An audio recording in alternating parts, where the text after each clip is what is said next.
This episode of Quitters is brought to you by Primal Kitchen. Guess where I was last week, Chad? Where were you? New York City. And I was staying with my cousin, whom I love very much. Shout out to Colin. Mm-hmm. Guess what he had? I was just cooking in the morning, making some eggs. What did he have? Primal Kitchen avocado oil spray for the pan. Just there. Oh, cool. I didn't bring it. I didn't promote it to him. On his own, independently. I was so happy and so proud because that is a staple in our kitchen right now. It is an absolute staple. I use it for everything. It's the perfect pan prep. I just made that word up. Pan prep. Pan prep. That's a real word.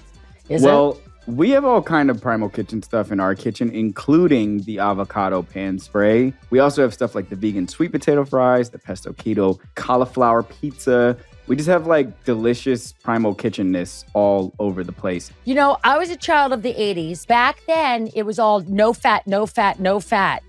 And because you need good fats. You need plant-based oils and no refined sugar. And you also need delicious flavor so that you'll actually eat the food.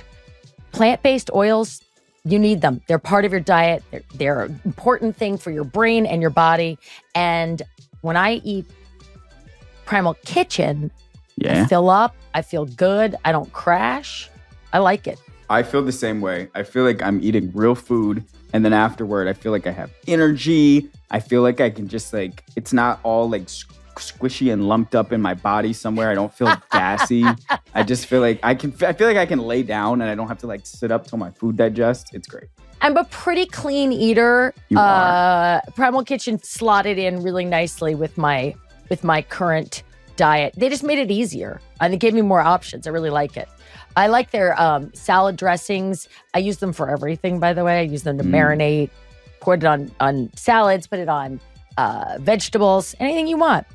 But Quitters listeners can save 20% at primalkitchen.com/quitters, or like my cousin did, find Primal Kitchen products at your favorite local grocery store or retailer. Do it. It's so yummy. Somebody asked me, how do you know you do so many things? How do you know like you're successful? Like how do you feel successful, but how do you know? And I said, it's when you look around and see the people around you. And if you are admiring and awe of what they've done and or created and who they are, then therefore you that is a reflection of who you are. And that to me is the metric for success. And so yes, in my group chat, I got folks that hold me down 100%. And I have people that, my A1s have been there since day one when I had 0 followers and I wasn't on Instagram and nobody's Peloton instructor and nobody's instructor at all. Hi, I'm Julie Bowen, co-host of Quitters, and this is my co-host. Hi, I'm Chad Sanders. And this week on Quitters, we are interviewing Allie Love. I know her because she's the only Peloton instructor I've ever done Peloton with. Is that what you say? He's like guided. Made it sound like a drug. I did Peloton. We did Peloton together. It was so crazy. No, because I don't like fitness classes where people are yelling at me. And I was told she doesn't yell at you. And I've never done a live class though. I realized it when we were talking. I've never done a live class. I always pick old ones with because they're like kind of like rated and how many people have done them. Because I don't like that live competition feeling. I'm not into that. I know Allie as the host of the Nets here in Brooklyn. And I've seen her here in New York, seen her ascendance as like she's like a new economy entrepreneur. That's how I think of her. It looks like she's growing businesses in a lot of different ways via the 3 C's, which she opens up on in the interview. Yeah, she does. She does. And she opens up on some quits along the way. She has an incredibly healthy relationship with her body, but she does talk about the things that she's had to move on from and leave behind in her journey from injured kid to ballet dancer to Nick City dancer to Peloton instructor and beyond. So here she is, Allie Love. I'm Julie. I'm Chad. How What's you doing, up? Allie? Hello. We have a dossier here with a lot of information about you, but Great. Now I see it. I was like, you don't sound like you're from New York. You're from Florida. I'm from Miami. Yeah. You're from Miami. Yeah. 305. Gotcha. Absolutely. Okay. But you live... When did you make the change? Yeah, when'd you come up to For the East school, Coast? yeah, for school. So basically, I came up. I used to come up every summer for dance. I was a dancer growing up, and I fell in love with New York at the age of 13. And I just knew that I wanted to live here. And so when it was time to adult at 17 years old, I moved to New York City for school. Went to school, Fordham University, Lincoln Center, and stayed. Cool, man. Oh my Well, gosh. I feel like I have seen you for a few years just by going to Nets games here and there.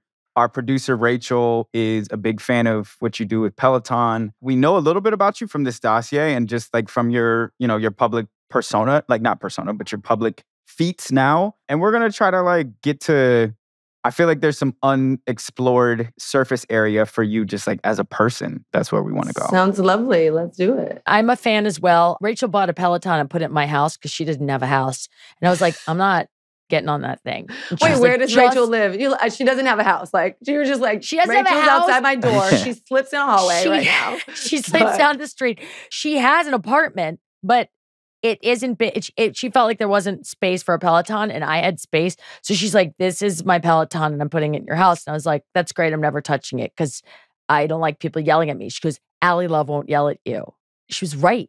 You inspired me, but you did not yell at me. So thank you. I love that you said that because this morning I kind of had an epiphany. I don't know if you ever have these moments in life where you've known something about yourself forever, but you could never articulate it.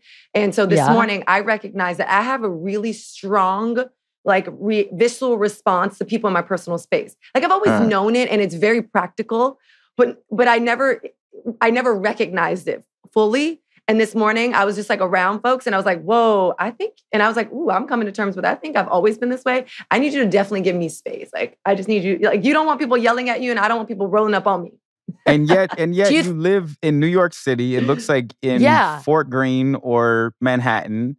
Yeah, Manhattan, thanks. Okay. Why did you fall in love with New York? You said you fell in love with New York as a teenager. You are still here 20-ish years later. I have no idea how many, but why did you do that?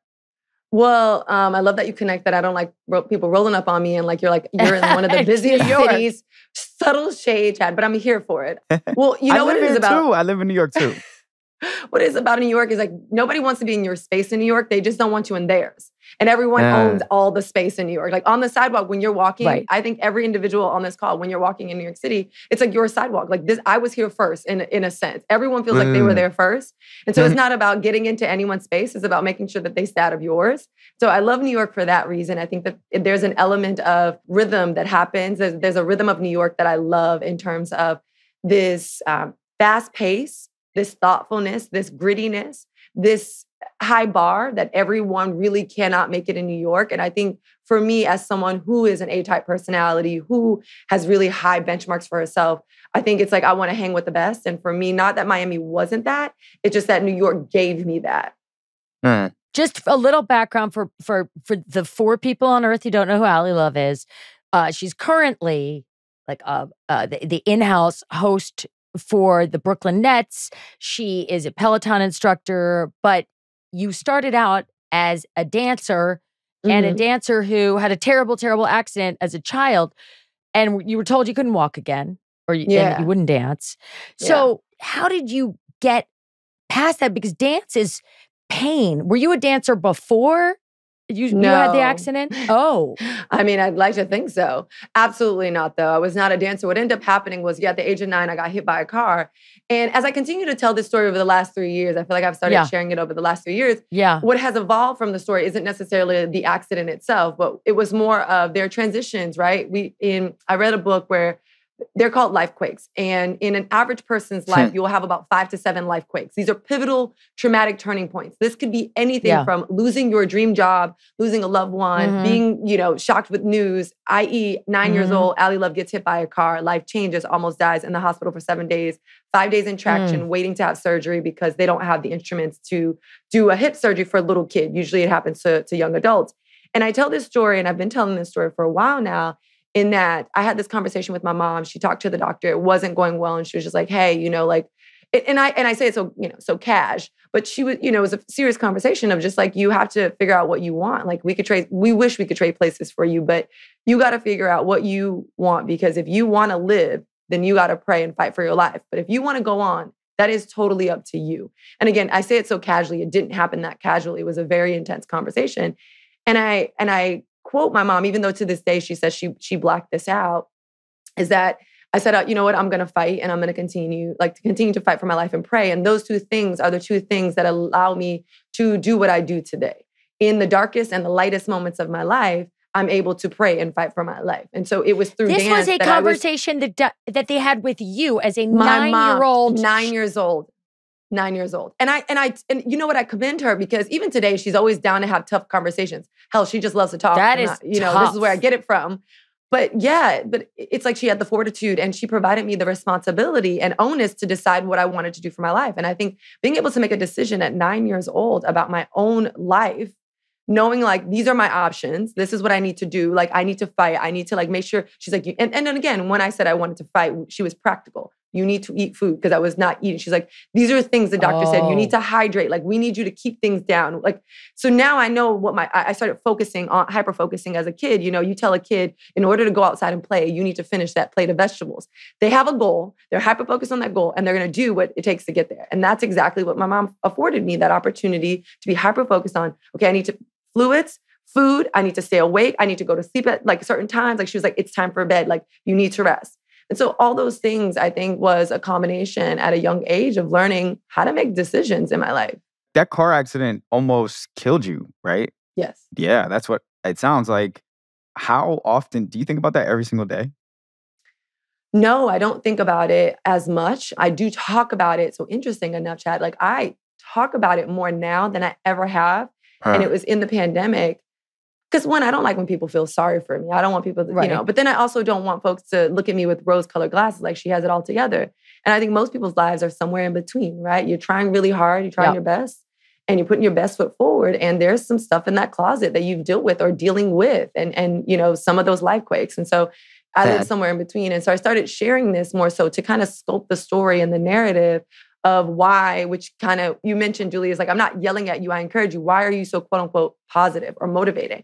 And I think it stemmed from these positions of almost losing my life. Like, I know what that feels like. I know how that feels. And it wasn't over because, anyone who's ever had a traumatic situation, they're always like, if you have a life quake or any earthquake, they're aftershocks. So I almost had to have I actually had to have another surgery my teenage years that took me away from dance when I fell in love with dance, which I don't tell this part. So let's, Chad, I got you. You're like, let's get into something. Yeah, let's get into it. I actually never shared this, but when I finally, I don't know if you've ever been in this position, whether you're a kid or an adult, you finally find something you love. You're like, I belong here. Like, you can find the person you belong with, the place, like you just like, I have a sense of belonging, and that feels so good. And I finally found it. I fell in love with dance. I started getting feedback from teachers. I got accepted into New World School of the Arts, which is like the best arts high school in the nationally, but also in the state of Florida. It's like the top 3 performing arts school. One's LaGuardia in New York, and one is in Texas. And so to get into this was like a sign. I was like, this is it. God is saying, like, I'm going to dance. I'm really good at it. The best in the world say I'm good at it. And my freshman year, I went to the doctor and they were like, so at some point in your adult life, you have to have another surgery. And it's going to affect you even more harshly because, y'all all know once you get old, things don't heal the same way. Not that fast. And so that's what happened. They're like, it's going to take you out longer than when you actually got hit by a car. And I just got into the school. And I remember talking to my mom. And the reality was, they said if I kept it in longer, I was going to have arthritis, even as a teenager. They're like, at probably sophomore, junior year, you're just not going to be able to move at certain, like winter time and things like that. This was the hip again? Was it the hip or the thigh or the femur? Your femur, yes. Yes, your femur. Where so it connects into your hip. I had a plate with 4 screws in it, and I had like 14 stitches, like internal stitches, and then 14 staples. And so what ended up happening is I had to have that conversation with my mom again. And I was like, you know what? Let's do it. And my mom, such a G, I was like, they might kick me out of school because I'm in the school to dance, and I can't dance for the entire freshman year. So I found this out right before school started. My freshman year, I'm excited. I'm ready to go. I have no friends. So like, I have to make new friends, kick off the new year, going into surgery. And right before surgery, we went in to talk to the principal and the assistant principal. And they're like, unfortunately, we need to give her a spot to someone else. Like, she can't be here. She cannot perform the requirements. So she has to go. And my mom, being such a G, she was like, absolutely not. What are the requirements? She needs to be in dance class. She's like, she'll be there. She just won't be dancing. She can take as many notes. She can watch. She will be in every class. She will not miss a class. Like she won't, because I could have an outpatient surgery. She's like, she'll be back in time for school. And so if those are the requirements and she meets the requirements, you can't kick her out of school. And they didn't kick me out of school. I was able to literally sit in millions of dance classes and take copious amounts of notes around what my peers were doing. So it was like one of those things where you go to a school and you're really starting from the bottom. Oh my God. But how long were you not able to dance? A whole year? Yeah, a whole school year. So I think I got the surgery, 9. let's say August, September is when school starts, I believe. Look at me, I haven't been in school in years. And then I wasn't able to dance until May, the beginning of May. But by that time, school is over. Well, but what happens in May? You like sore and... So every year at Newell School of the Arts in the high school, they do a spring concert. And of course, I couldn't audition for anything because I'm still in a cast and crutches and hobbling around the school. And what ended up happening is there was a casting. I had just got like my full cast off. Like I was walking, but like learning to relearn to walk. And there was a casting for one of the performances at the very end. It was like the performance is next week, but we need just people to crawl on the floor for this, like literally crawl across the stage. And I was like, are you kidding me? I like signed up and they were like, yeah, great, you can crawl. So I just got my cast off. They needed folks to crawl across the floor. And so my freshman year, I performed in spring concert and all I did, y'all, I never told a soul this, but like obviously my peers know, I just in a 20-minute dance, you had to crawl across the stage like 15 times. And all I did was like army crawl across the stage. And were you proud of yourself? Hell yeah. I was so proud of myself. Yes. And does it change your relationship to your body? Dancers have fraught relationships with their bodies in general to begin with. My 2 best friends growing up were both ballet dancers. Hi, Lily. Hi, Emily. One went to the Royal Ballet at 13, and the other went to SAB in New York to go into, School of American Ballet, to go into American Ballet Theater. And their journeys were so hard because you get hurt. Like you're done by 23. You put your body through so much. There's like so many things that happen as a female dancer. Did your accident and recovery give you a different point of view or relationship to your body than you saw the other young women that you were coming up with? So I would say no, in that, at the end of the day, whether you dance or not, there are a lot of tough body stereotypes out there, right? Like I think especially on women and especially on women of color. And it didn't change. Like it's not like I didn't go through puberty and I didn't, be affected by these things that I lived in this world. But what it did show me was, you kind of can make what you want out of something, right? It's not always the way we see it. We think ballet looks one way. She looks straight hair. She's very tiny. She's thin. And what we've learned in life is that we get to reconstruct or deconstruct and reimagine the narrative. And I think in high school, I was able to do that my freshman year. When I say I was so proud of myself, it was because I came from almost getting kicked out of the school to performing in spring concert. I don't care what I was doing. I was performing in the spring concert with some of the best dancers that will go on to become some of the best dancers. And the fact of whether I was crawling on floors or doing like triple fortes, it doesn't matter. It's that I was there. And I think it allowed me it opened my mind, and that, yes, I can deconstruct, but also reconstruct a narrative that worked for me, that made me happy, that showed the world what dance and what perseverance looked like. And so just as a ballet dancer, as I continued my career and what brought me to New York and I continued to dance, I don't think any of those, gremlins or enemies in your head of you not being good enough, skinny enough, or just anything, your hair's not straight enough, your nose not, whatever, you can insert any person, and those gremlins stay very, current.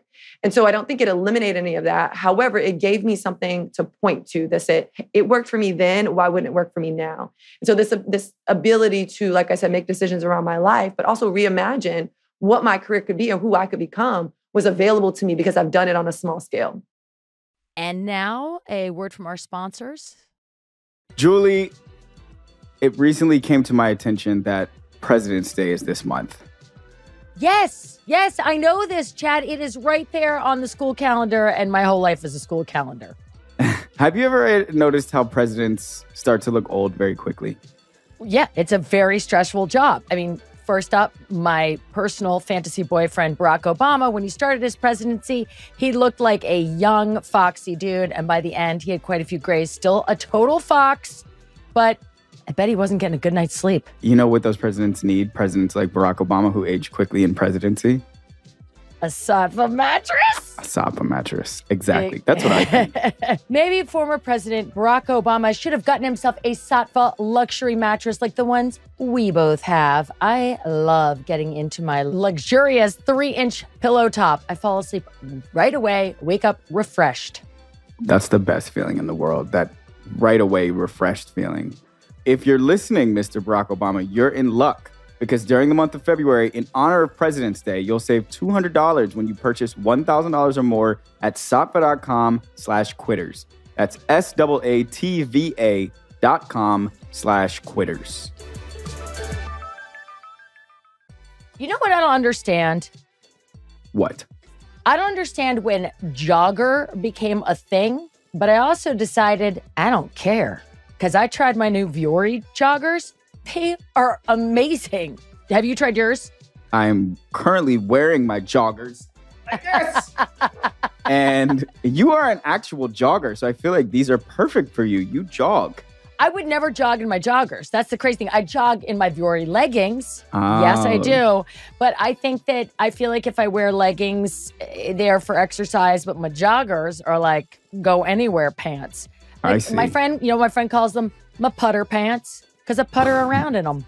I putter. But they look nice. They feel good. Oh, they look so good. They're just everyday pants that you don't feel like you're a schlub in. That's right. They're designed to look great in everyday life outside the gym. That means you can wear them to a coffee shop, walking to the park, going on a date, going to a bar, going to a friend's house, going to a book club. They look great. And they're so comfortable. Oh my God, they're so comfortable. I just love that you said going to a book club. I'm going to throw my Vuoris on and go to a book club. Do you belong to a book club? No, I don't. I think when I looked at you, I saw a book club and I just said it.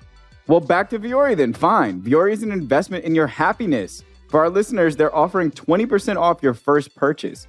Get yourself some of the most comfortable and versatile clothing on the planet at vuori.com/quitters. That's VUORI.com/quitters. Not only will you receive 20% off your first purchase, but enjoy free shipping on any U.S. orders over $75 and free returns. Go to vuori.com/quitters and discover the versatility of Vuori clothing. Allie, I'm going to fast forward you to your New York life just because we have a lot of ground to cover and I want to make sure we get to everything. It sounds like you started off as a model, or you were a model at one point in time here in New York. Mm-hmm. I think of you now, before this show, I was trying to figure out even how to label you. And I think of you as sort of like a new economy multi-entrepreneur, basically. Can you live with that as a title for now? Totally. I always say I forged this last generation. We get so caught up in that one title. It's like, why can't we wear many? Yeah. Into that intersectionality. So absolutely. Right. And you've found a way to branch into so many things. But I'm curious about, with regards to body stuff and the helter-skelter, cutthroat ruthlessness of New York. You come here, you're modeling here. What was your life like then as a model in New York City? So I got into model because I remember my dance history teacher in college. She was like, there will be a point, like a fork in the road, a turning point where you have to decide the love of dance or the love of money. Lifequake. She was a lifequake. And she was right. And I think one of the things that my senior year, I was afforded the opportunity to work in quite a few companies. And so I was privy to the salaries and how the dancers lived. And I got to perform with them at a young age before I had to really get out there in the world and make something of it.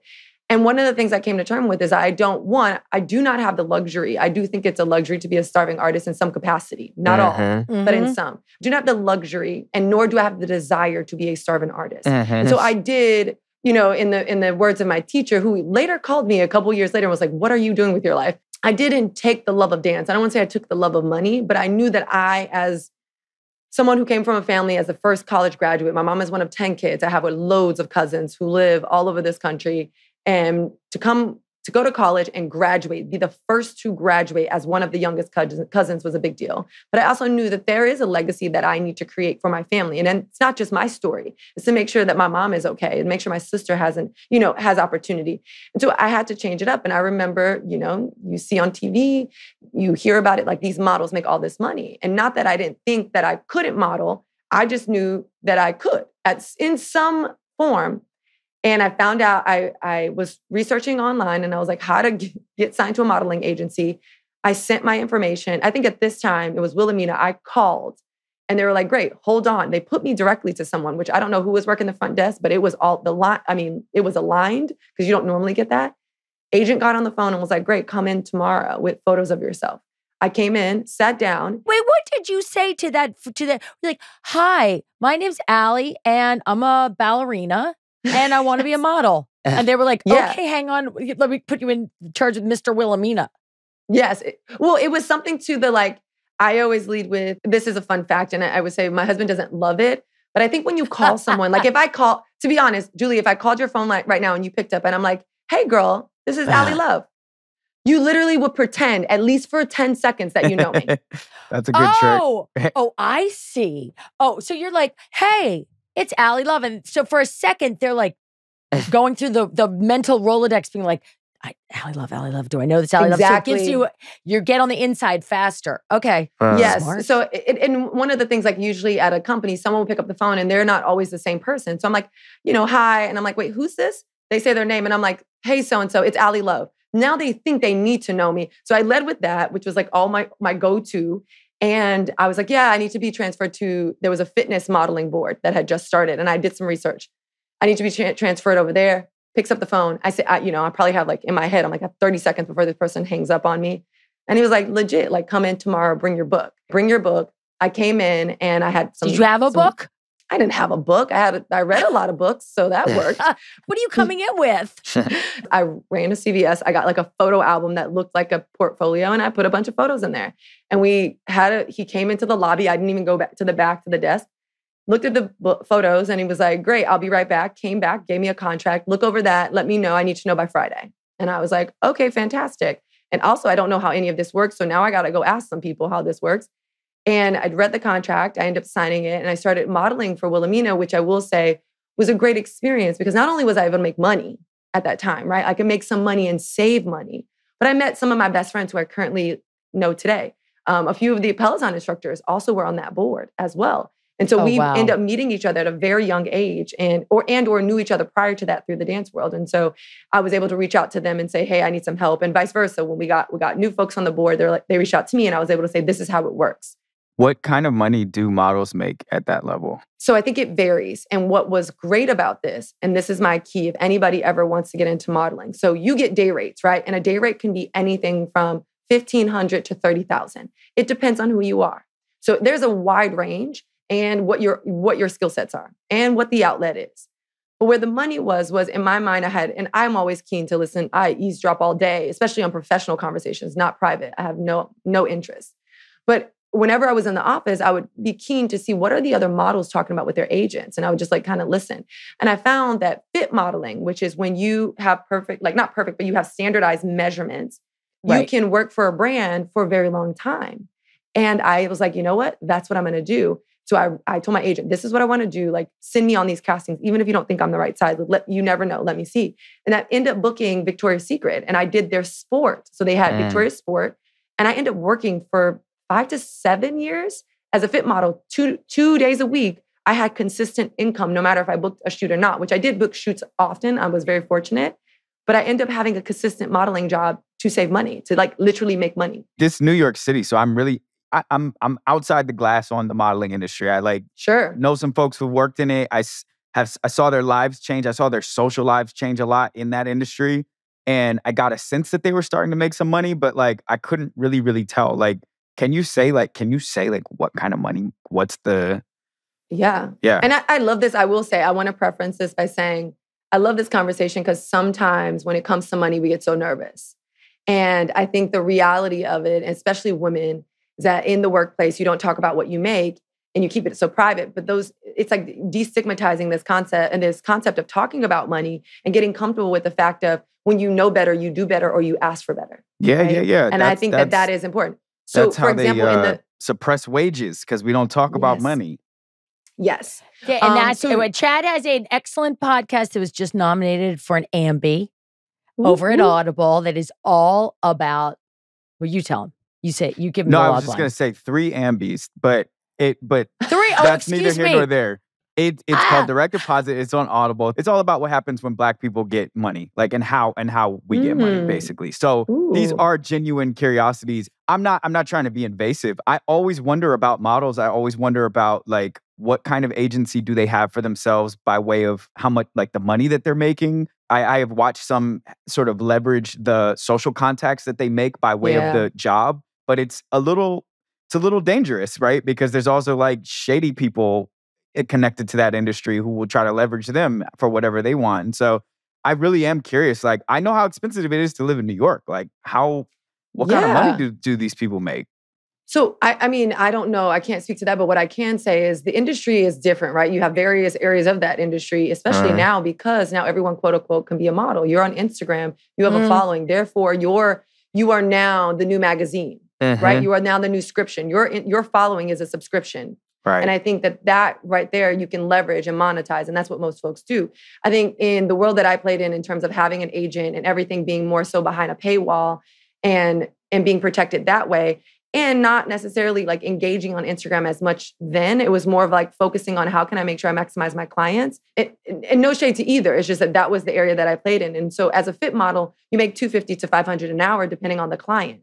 And depending on the hours you work. So you might come in and you could have a set booking where you're like, I know I work 6 hours. So 3 hours on this day and 3 hours on the next day, guaranteed. Gotcha. That they have to pay no matter what because it is my livelihood. And that's what I'm booking out time for. So you'll get that money no matter what. But then there are days where they need you for 8 hours and they need you for literally 11 hours. So as long as you're flexible and you're available, you make that money. And so I will say having that consistent client during the time of like my formative years was impactful. It allowed me time to think. I learned a lot. I mean, I worked with a team of women that are still really close to me right now. One of them works on my company, Love Squad, actually. Like one of the head designers that was at Victoria's Secret, she actually designed the sweatshirt, Love Squad. Fire. Like we work together now. Dope. Yes. And I learned so much about apparel. I learned so much about sizing apparel, what's great about it, what's not so great about it. And I've been able to be impactful. And even at Peloton, as we think of our apparel, all of my information was from that time. It lends itself to sit at a table in a room to say function meets style and how can we have both and what the intersection of that is. And so it was amazing. It was dope. So it sounds like you've always had a really, other than, from that moment that your mother said to you at age 9, it's up to you what happens now. It's up to you what happens. You just had a nearly fatal car accident that was going to potentially influence the rest of your life. And it was your choice how you approach this.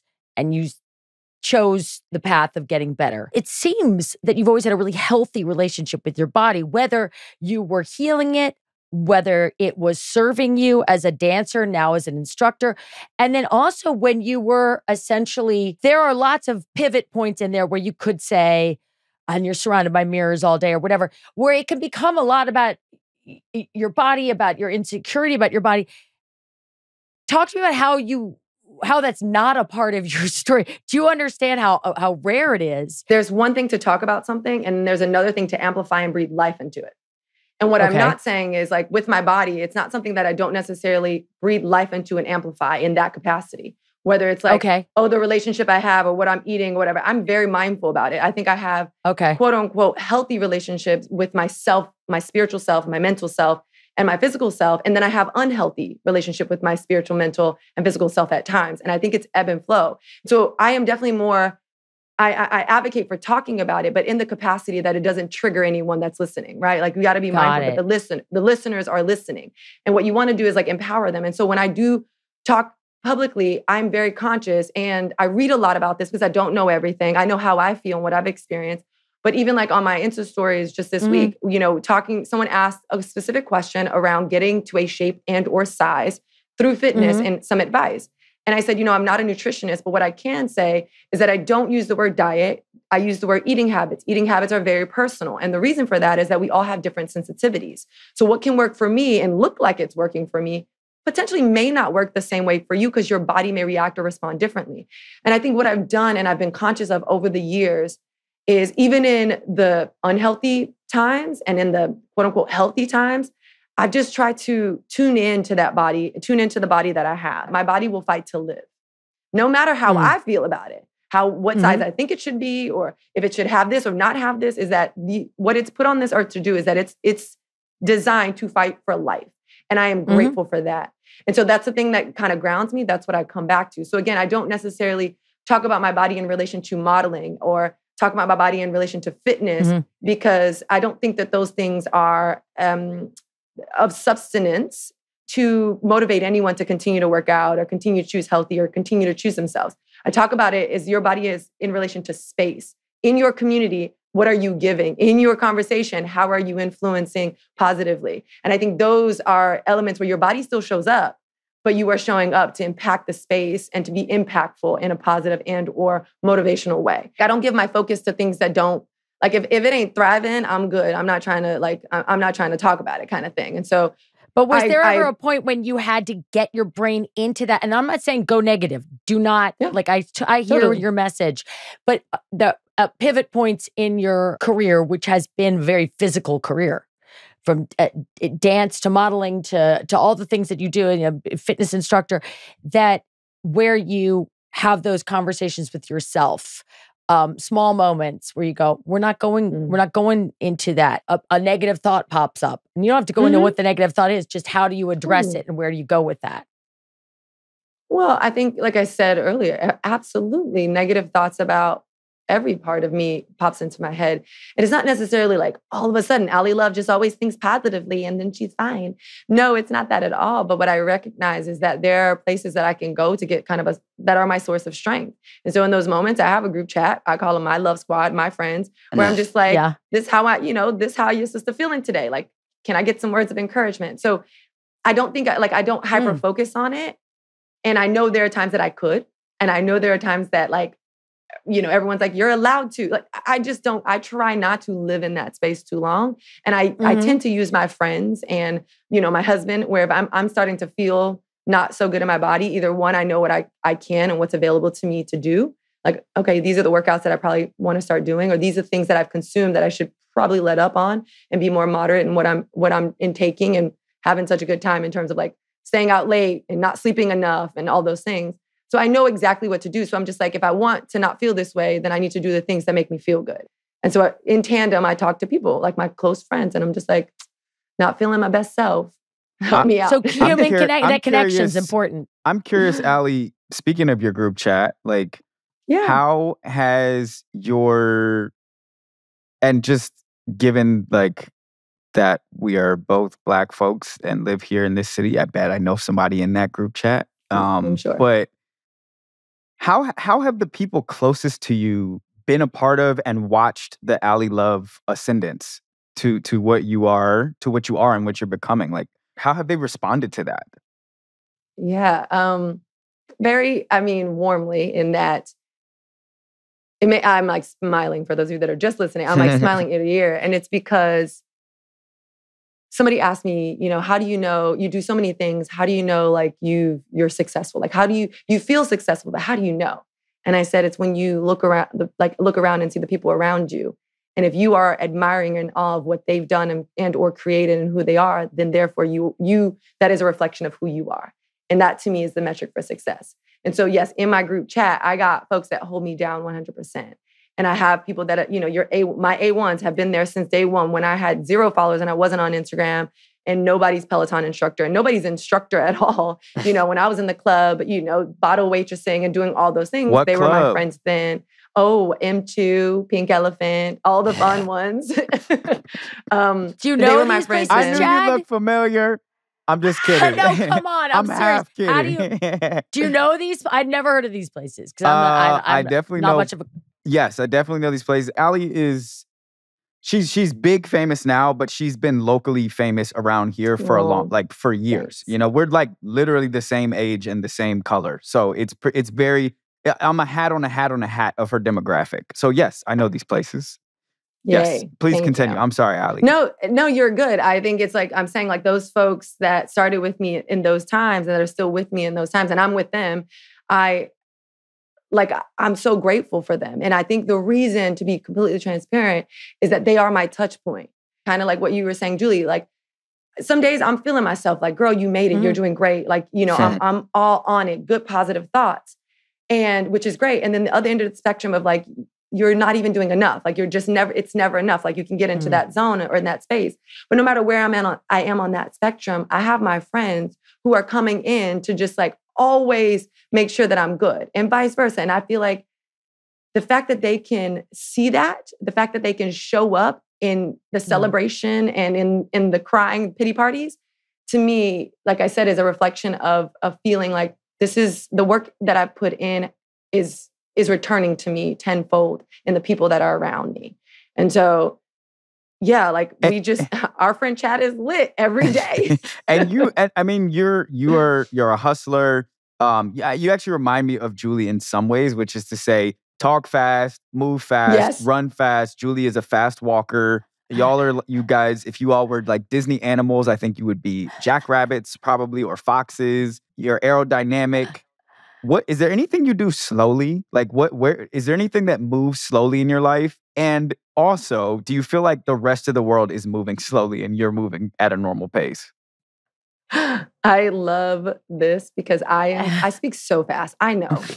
But you know what it is, Julie, what you do well too, and I'm going to say that I try to do and I'm working on getting better at. It's not about how fast you talk.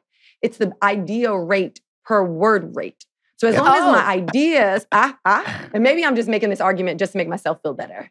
But long as my ideas, like if there's one idea and a lot of word rate, then I'm good. But if there was like a lot of word rate and many ideas, then I'm not good. So I feel like that's like, no, I get that's it. not how this works. No, it's fine. It's fine. I've gotten used to it with Julie, honestly. At the beginning of this, I was like, Julie, can you talk slower? But I get it now. No. I get it. No, I cannot. No, she can't. I want to go back for a second to the people that question that chat had about the people that you came up with, the people that are surrounding you. And because we're called quitters, are there any people, places, things along the way on this journey that you found that you needed to quit to make room for the positive to come in?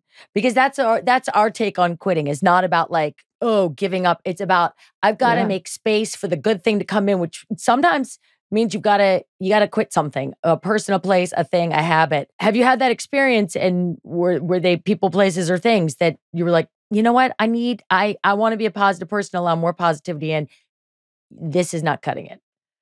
Yeah, so I will give you all three. People, there were some friends that I did lose along the way. Some friends that you have to mourn the loss of a friend without them even, it's like they're leaving your life, not necessarily the earth. And the reason I think that that's important is because they were so impactful at the time that we had together of us being friends. And I will say it's not easy. It's not hard to come to terms with that. You and this person have now grown separately. Your interests does not align anymore, and not in a good or bad way or a better or worse way. It's just they don't align. And so I think it's like, I think the adult thing and what the beauty is for two people to say, I don't think this is working, especially in this friendship. At some point in life, maybe we'll converge again. But just right now, let's not try to make this work. And so there have been a couple that I have quote unquote quit, but like that, you know, that I've lost along the way.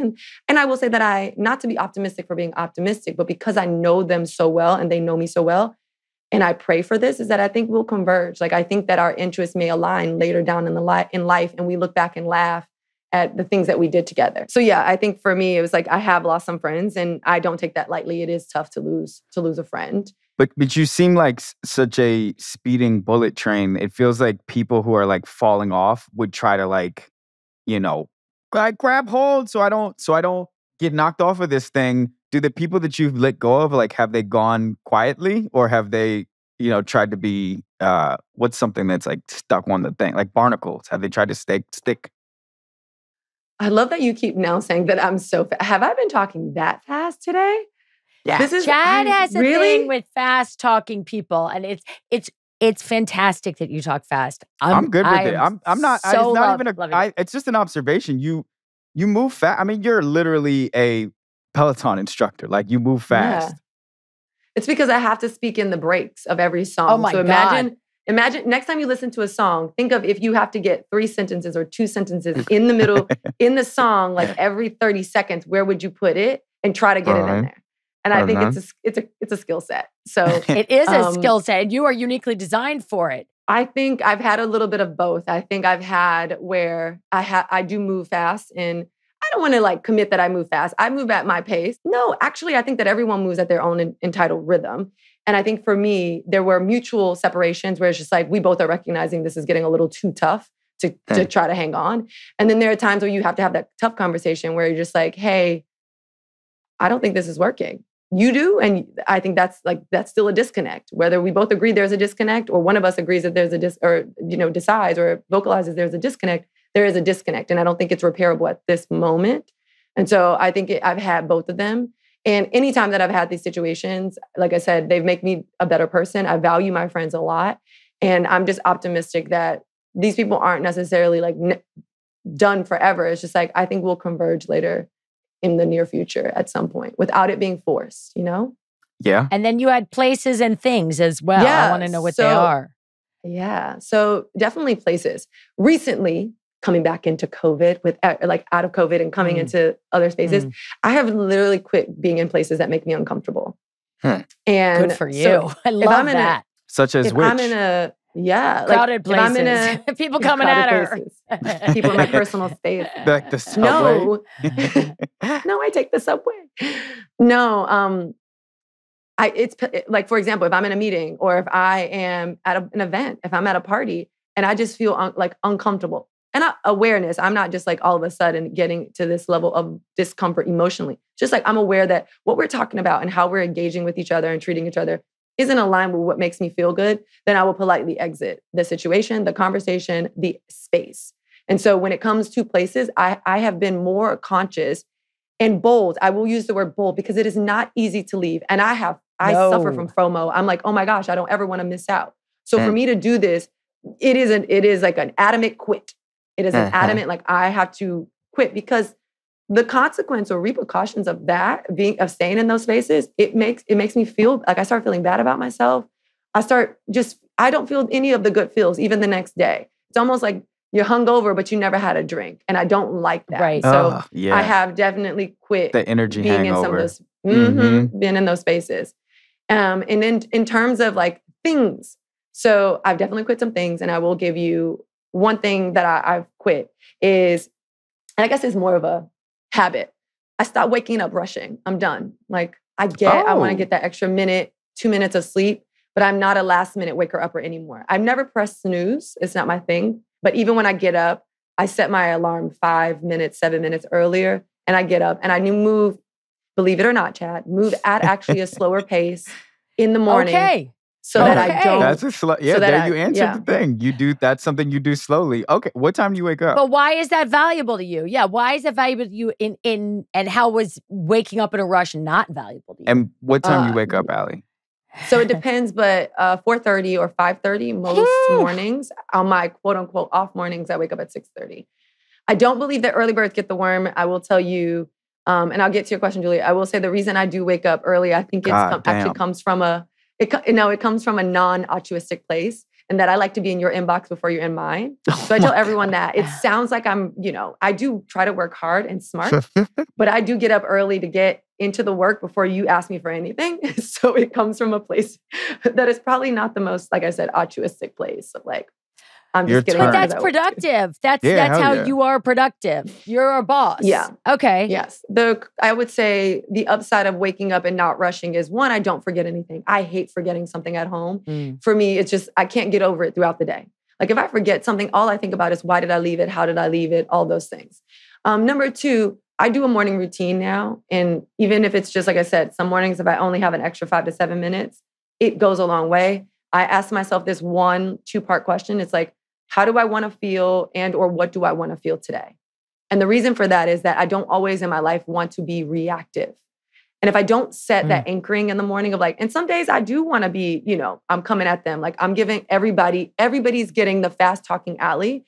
Then when I am that person that day, I feel good about it. No matter how you might feel about it, I feel good about it because those are my intentions and then my impact.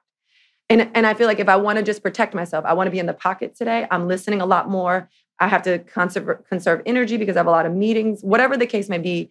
Answering that question or that 2-part question-ish for me every morning for the last, I would say 8 months now, there has been a shift in how I, like I said, respond and not necessarily react throughout the day. And now a word from our sponsors. Hi, Chad. Hey, Julie. Did you get your Green Chef? Yes, I did, and I ate it. Oh, man. Wait, which one too did you get? This is cheesy artichoke chicken sandwich. That sounds good. Is sesame ginger pork bowl, and they were both fantastic. They're both really good. Mine were really good too. Mine was like a Parmesan chicken, and then I did a veggie one. There was a veggie pasta with like creamy chickpea sauce. And my kids were super into it because they always say I can't cook, which I can't. I'm very bad at it. But Green Chef made me feel good about it. I felt good about them because they have zero waste. They are carbon neutral. I felt good about options. Yeah. They now have 30 plus recipes weekly. That means that you can eat different stuff every time you eat Green Chef. There's food for everybody on there, whether you are a vegetarian, a vegan, keto, paleo, or just really dig food and want to eat it. Yeah, they got chicken, beef, salmon, USDA certified organic ground beef, USDA certified organic chicken, wild-caught sockeye salmon.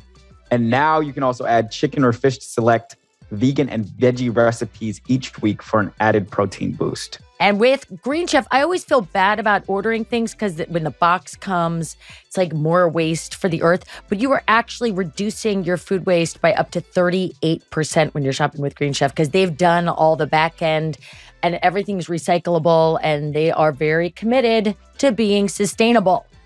And again, most importantly, here's my personal endorsement. It tastes good. Like, above all the other stuff, the thing that's important to me is that when I eat the food, I'm happy to be eating it. It's really delicious food. And I got to say, go to greenchef.com/quitters60 and use code quitters60 to get 60% off plus free shipping. The #1 meal kit for eating well. And saving the planet and eating well and saving the planet. Go to greenchef.com/quitters60 and use code quitters60 to get 60% off plus free shipping. Good, Green Chef. I just made it up. Go to greenchef.com/quitters60 and use code quitters60 to get 60% off plus free shipping. This episode of Quitters is brought to you by Primal Kitchen. Guess where I was last week, Chad? Where were you? New York City. And I was staying with my cousin, whom I love very much. Shout out to Colin. Mm-hmm. Guess what he had? I was just cooking in the morning, making some eggs. What did he have? Primal Kitchen avocado oil spray for the pan. Just there. Oh, cool. I didn't bring it. I didn't promote it to him. On his own, independently. I was so happy and so proud because that is a staple in our kitchen right now. It is an absolute staple. I use it for everything. It's the perfect pan prep. I just made that word up. Prep. Pan prep. That's a real word. Is it? We have all kind of Primal Kitchen stuff in our kitchen, including the avocado pan spray. We also have stuff like the vegan sweet potato fries, the pesto keto cauliflower pizza. We just have like delicious Primal Kitchenness all over the place. You know, I was a child of the 80s. Back then, it was all no fat, no fat, no fat. And because you need good fats, you need plant-based oils and no refined sugar, and you also need delicious flavor so that you'll actually eat the food. Plant-based oils, you need them. They're part of your diet. They're an important thing for your brain and your body. And when I eat Primal Kitchen, I fill up, I feel good, I don't crash. I like it. I feel the same way. I feel like I'm eating real food. And then afterward, I feel like I have energy. I feel like I can just like, it's not all like squishy and lumped up in my body somewhere. I don't feel gassy. I just feel like I feel like I can lay down and I don't have to like sit up till my food digests. It's great. I'm a pretty clean eater. You are. Primal Kitchen slotted in really nicely with my current diet. They just made it easier and they gave me more options. I really like it. I like their salad dressings. I use them for everything, by the way. I use them to marinate, put it on salads, put it on vegetables, anything you want. But Quitters listeners can save 20% at primalkitchen.com/quitters, or like my cousin did, find Primal Kitchen products at your favorite local grocery store or retailer. Do it. It's so yummy. You are a host and a coach and an instructor and a CEO.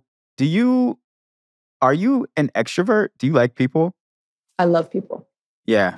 You actually, I always, whenever people say, I'm like, you actually do. Like, you actually like enjoy other people's energy and all that kind of stuff.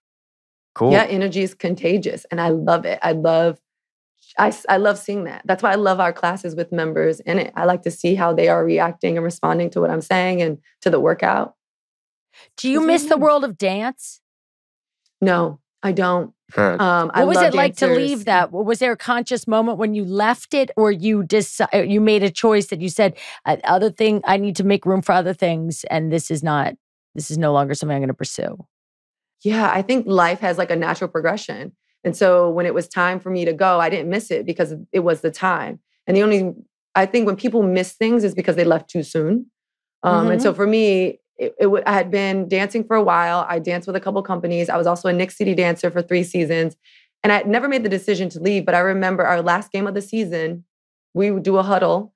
And it came to me. I was like, this is my last game, everybody. I just want you to know. And I made the decision that game. And I never looked back. I don't miss dancing. We do dance cardio at Peloton, here and there every couple of years. And it's been so much fun. But to be honest, I don't miss it. I admire dancers. I think that they are untapped athletes. I think that they're underpaid. And like even my show that's coming out called Dance 100, I'm the host of Dance 100. It's a new Netflix show that's coming out. And it's 8 choreographers and one choreographer wins $100,000. And the judges aren't some celebrity judges. The judges are the 100 dancers. They judge the choreographers. So now wow. Oh, cool. So now dancers have, I'm interviewing the dancers on what they thought and how it felt for them. So these dancers are actually doing the dances by the 8 choreographers. Yes. But don't they tend to, isn't there a bias towards whoever they just danced with? You'd be surprised. I think it varies because it's more about your personality, you as a leader, as a choreographer, and then what you create on stage. So it's one of those things of like how it looks and how it feels from a dancer. The entire experience is where I make my decision. So it's pretty dope. Then they swap, so every dancer is going to dance with the 8 different choreographers several different times. That's a really cool idea. That's on Netflix. That's a really cool idea. I watch all the dance shows. I love dance shows. Did you pitch that idea or did someone bring that idea to you?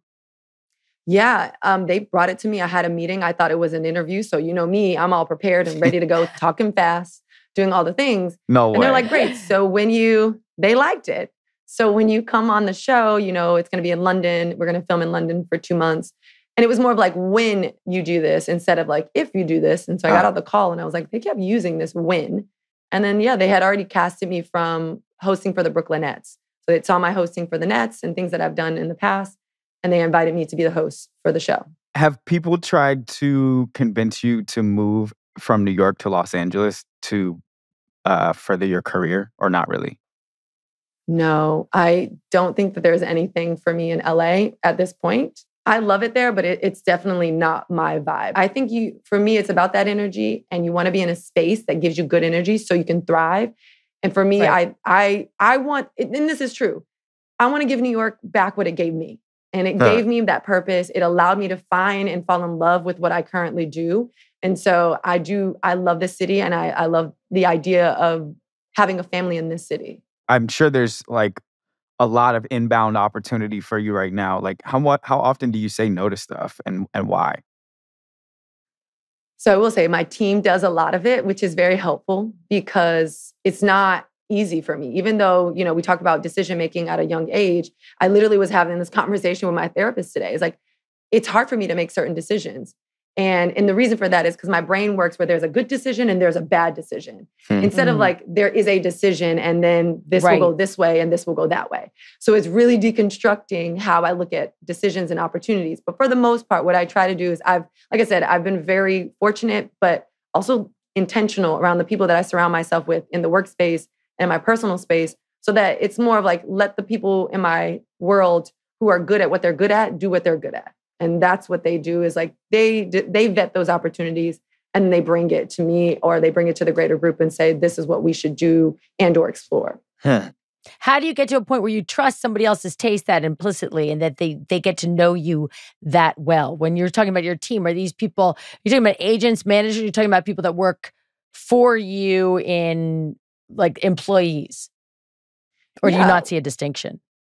Well, no, I think values are values. I don't care if you're an employee, an employer, an agent. Like when your values align, that's how you know that person's for you, as a friend, as a coworker, as a manager, whatever the case may be. And I think when the values are aligned, and it comes through conversation. And I will say, y'all mentioned this on the podcast, just for the folks that are listening, is like, why does she do all these things? So I am also very intentional around my career. So as the host of the Brooklynettes, as a CEO, founder of Love Squad, as a Peloton instructor, right? Working with CAA and doing brand deals and things like that. Everything that I do is anchored in the 3 C's. Everything's on camera work, because I love the ability to extend myself globally. I think being able to reach, globally and access to information in a drop of a hat is really important. Access to information is expensive. So being able to do that on camera is great. Conversation is the catalyst of change. That's where you get to know someone's value, right? Like, what are your values? It's via conversation. And so I'm adamant about everything that I do starts with conversation, whether it's on the Peloton, at the Nets, or at a Love Squad event. And then community is not just creating a space for everyone to come and just follow me on Instagram. It's cultivating that community, offering you insight and access to that information, via each other, and starting that conversation so you feel like you have that sense of belonging. So it's those 3 C's: camera, conversation, and community, that all of the things that I do are anchored in that. And so even to answer your question, when my team gets presented an opportunity, if it's not a part of the 3 C's, then it's a definite no for us. Do you identify with any particular one of your jobs or roles or identities as like your core like thing? Like, if someone wants to ask, like, I am this is what I am, this is what I do. I don't think that I'd say that. Like no, and you not do in all. I do love everything that I do. And I think just only one side of me would only be one side of me. Like, I'm proud to be a Peloton instructor. Absolutely. I'm proud to be the t-shirt girl at the Nets, which is, people will say in New York, are you the t-shirt girl, Allie Love? Yes, that's me. I don't have any t-shirts for you. I'm proud to be a CEO and founder of a small company that is thriving without ever going to business school, and give keynotes around these things. I do enjoy all of that. So I don't necessarily choose one. I know that doesn't sound as cool because it's not edgy, but I don't. And I don't lead with that. Like, I don't lead with my title. I think it sounds pretty cool. I do not know how old you are, and I'm not going to ask, but you look youthful. And I'm imagining you don't have kids yet, and you got married recently, but it looks like your life is about expansion. And I do think that life goes through phases. There's expansion, there's contraction, and that's a natural sort of a thing. And just on a personal note, like, when I was doing Modern Family, there was this idea of there was this expansion, but really, and then when you stop doing it, that somehow your life's contracting. I never saw it that way. I thought, I'm still the same person. I just might not be as expansive in a forward-facing public way. Do you see that your trajectory needs to always be a forward-facing one? Or do you see a time when your expansion could be more of a personal one? Like, so behind, not on camera. I love that question. I think the reality of that is that I do live in the intersection of my personal and professional life. And I say this all the time. I'm very transparent as a public person, but I'm also private. And I think you can do both of those things. You can be transparent and private. And I think that within that, in terms of self-discovery, like going deep, right? That kind of retention versus expansion. I think that's something that I've actually been focused on, because the reality of 2020 was there were no quote unquote new projects or new announcements. I was actually doing all the work. Like, you're you're planting the seeds. And so this year of 2023, with the new show coming out, like now you get to see when you didn't know where I was or what I was doing, you get to see kind of like the fruits of that labor. And so for that, and in that, I don't think it's necessarily disconnected from my personal growth or that personal self-discovery and or work. And so I will say for 2022, I did a lot of work, literal work that no one saw behind the scenes. And I did a lot of work internally, like personally, that no one saw. And I think being able to step in this new year and share with folks that I'm coming from one of the darkest times in my life to not necessarily the brightest times, but like clarity. And then you get to see all the things that I've been working on, because sometimes that also influences how you feel. It's quite beautiful. So that's why I said there's not necessarily a disconnect, because professionally, if you're doing bad, and it's really hard to be in a space where professionally you're doing not so well, but personally you're thriving. Like it's very hard to be in that space because it doesn't necessarily exist, in my opinion. And I think what ends up happening is you want it to just be closer together, where you're solid here and you're solid here. And it might go up and down, but the varying degrees is very small. I'm sorry if I missed it, but I didn't clock the part that was the darkness from the last, like darkness in terms of like the pandemic, or was there something like specific that was the darkness that you're emerging out of? Yeah, I don't think I've necessarily, not quote unquote shared. I think it's like darkness of like the shift from when we talked about coming out of the pandemic and then kind of finding your space in social settings and then having to set new boundaries. When we were talking about what are those things that you quit, those quitting moments actually came out of, the pandemic. We learned a lot about ourselves having to stay home and then re-immerse into society. And we had to make some decisions, one that are more keen on like, life is short and I need to get it together. And some that are just like, I'm not sure what I feel or think at this moment. And I think that evolution of self-discovery coupled with, like I said, putting in the work that isn't always visible, because what's visible isn't always what's valuable, right? So you don't always get to see the work itself, but it's still value there.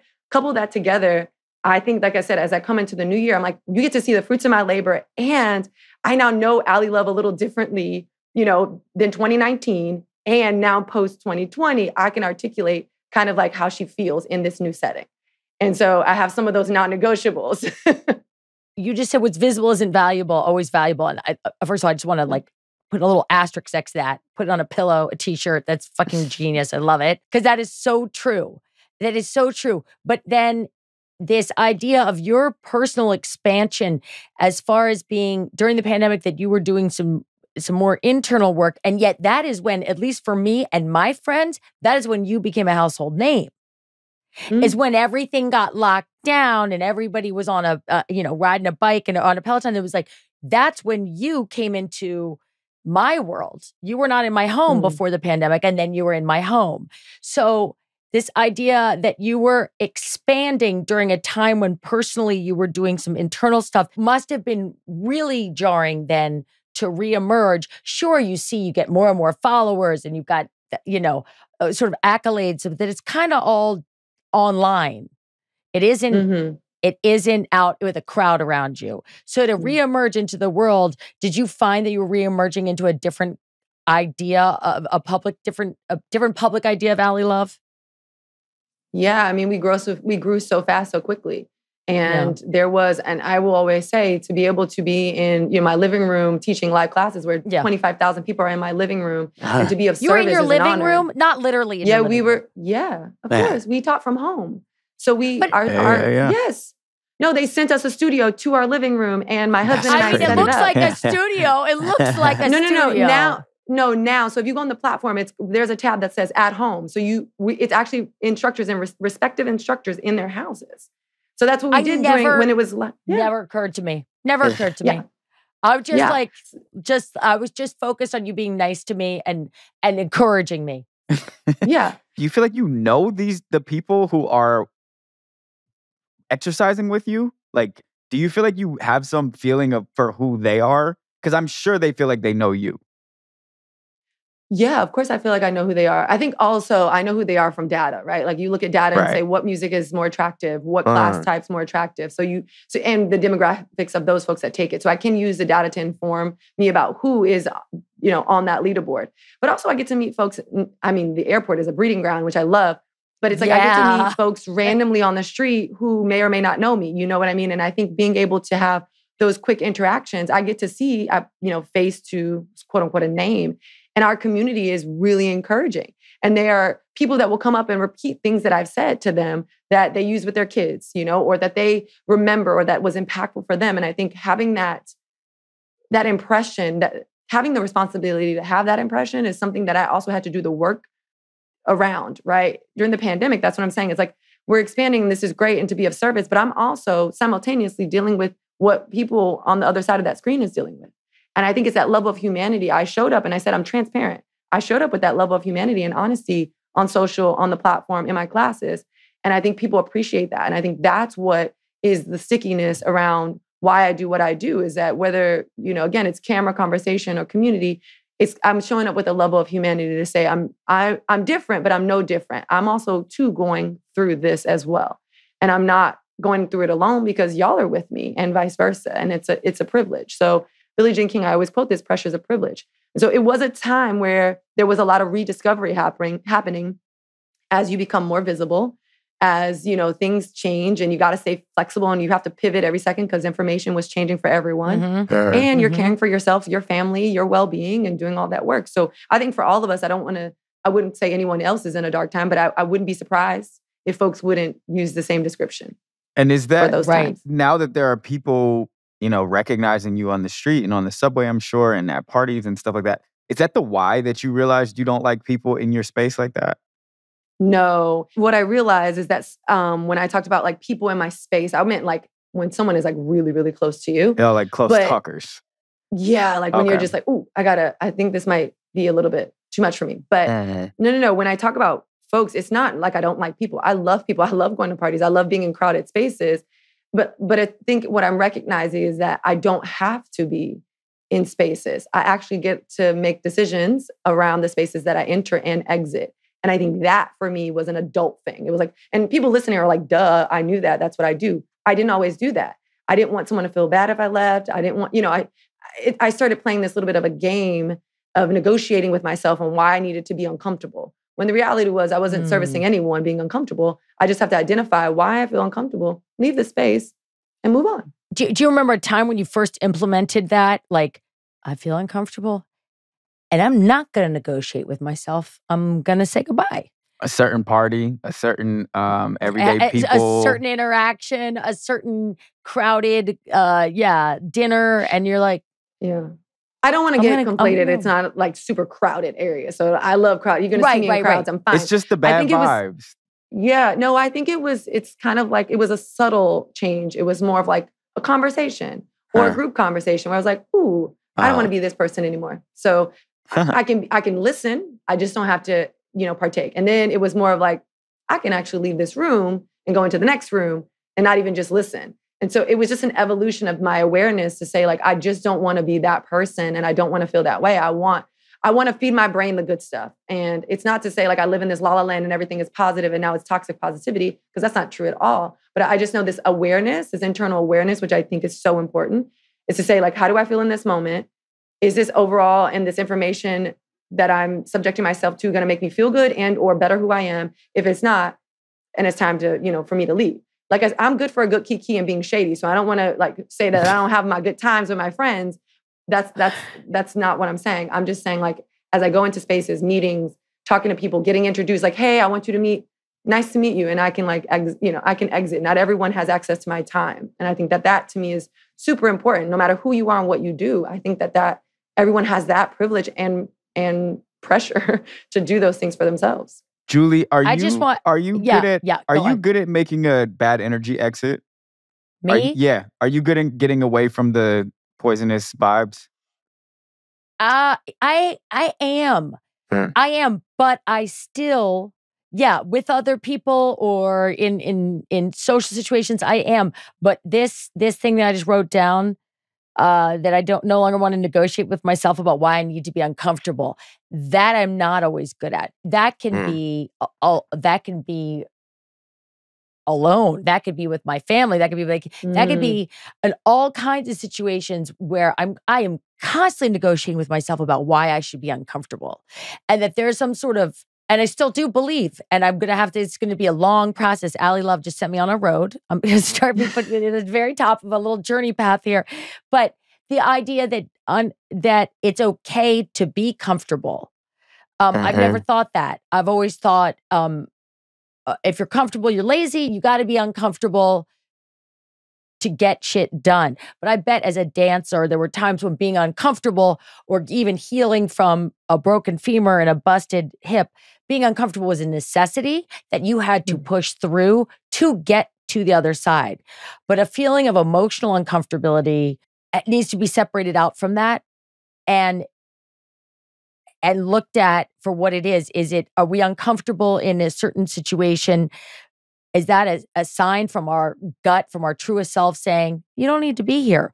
Or is this a challenge that you need to further look into and say, oh, I'm uncomfortable because I don't think I'm as pretty or smart as the people in the room. We go, okay, that's not true. Like, so uncomfortable is a big word. And I want to, what I'm taking away from this conversation is I want to look at that because I know that I am in a constant negotiation with myself about being uncomfortable. And that I think that if I'm uncomfortable and still going, that means somehow I'm tougher than the rest of the world or whatever. And that isn't very helpful, especially when I've had friends literally say to me, you're so tough, it's hard to be close to you. Damn. So I know that there's a line when tough, it goes too far for me. Oof. Yeah. So I really want to thank you for that, Allie. That was a really heavy thing.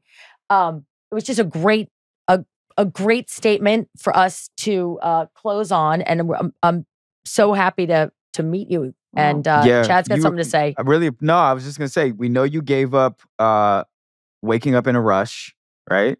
Is there anything else that you are putting down this year that you just are ready to say goodbye to? No, I think that's Did enough you have right to there. put I feel down? like Did you have to put down anything to go and do you had to go to London for how long? 2 months. That's not an insignificant amount of time to change your routine in your life. Were you had to put something on pause? No? No, I ended up doing everything that like my obligations. The nets I had to get backfilled, but it was okay. Like we had already prepared for that moment kind of thing. But I think for the most part, I think being able to wake up and be mindful how I start my day, to be completely transparent, has been very like a big shift for me. That's like big. I've noticed a shift. Cool. So, yeah. Thank you for being here. Allie Love, you are thank you. A force to be reckoned with. We can't wait to see Dance 100 on Netflix. When is it coming out? Oh, it's coming out soon. I don't think I tell the date yet. Soon. Congratulations. That's really pop exciting. You. Congratulations and thank you. Thank you both. This was so much fun. Thank you for being here. You're wonderful. Thank you. We really love talking to you. Bye-bye, y'all. Thank you. Bye-bye. Bye.